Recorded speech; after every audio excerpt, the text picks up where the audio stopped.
Engagement de Rin pour Izagi. Avant la venue de Yori, le plan offensif de la Eleven se résumait grossièrement à courir en gravitant autour de Rin tout en exploitant leurs atouts respectifs. Mais maintenant, avec le remplacement de la Blue Lock Hime, Ego change et casse le rythme pour user de celui de Yori et de son toucher de balle au sang-froid de reptile.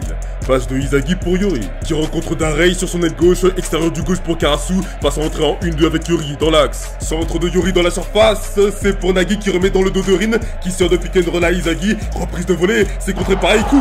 Ça retombe sur Ayate qui remet sur seuil, Shido est démarqué. Flashback dans la tête de Ryo. Ego dit à Mikage qu'il a été choisi pour arrêter Shido. Ryo, qui n'est pas spécialement agacé, répond qu'il a déjà joué comme défenseur et regarde tous les matchs comme il a demandé. Genre vraiment tout. Ryo ne perd pas du regard les attaquants adverses, Sei qui temporise, Shido dans son viseur. S'exclame à Ryo. Shido qui s'échappe, quelle détente prodigieuse, et c'est contré par Mikage et Ryo.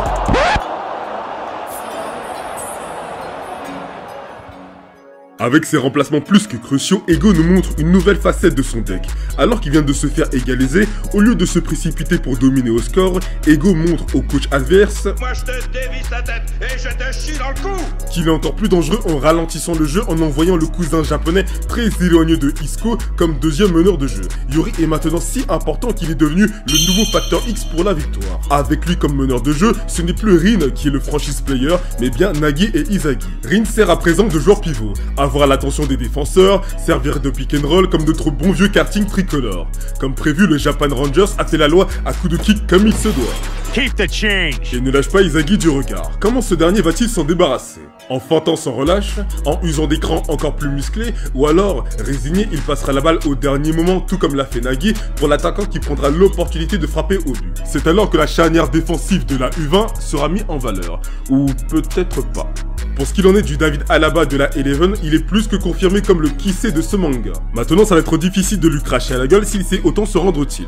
En définitive, Ego retourne les armes qui font les forces de la U20 contre eux-mêmes sans dénaturer leur philosophie de jeu.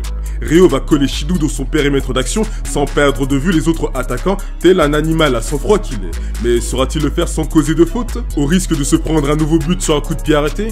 Tout comme sur la première tentative de contre-attaque. Sei va-t-il retenter sa chance face au gardien? Ou alors redonner une nouvelle occasion à son attaquant? Le match n'a jamais été aussi serré.